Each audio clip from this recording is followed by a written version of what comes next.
প্রণীতা রায়, মাছের সিড কোম্পানিতে plant breeder হিসেবে আছি।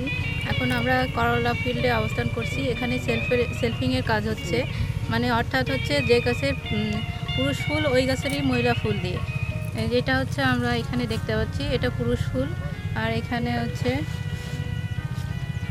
মহিলা ফুল এখানে আছে।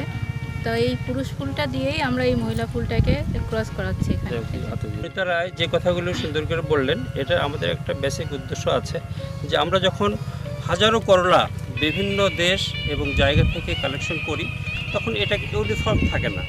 এই ইউনিফর্ম বা সমগোত্রীয় একরকম করার জন্য আমরা এটাকে ওই নির্দিষ্ট জাতের পুরুষ ফুল দিয়ে ওই গাছের মহিলা ফুলকে আমরা পরাগায়ন ঘটায় সেলফিং বা একই রকম করার প্রচেষ্টা করছি। সেই প্রক্রিয়াটি প্রণীতা রায় আমাদেরকে বললেন।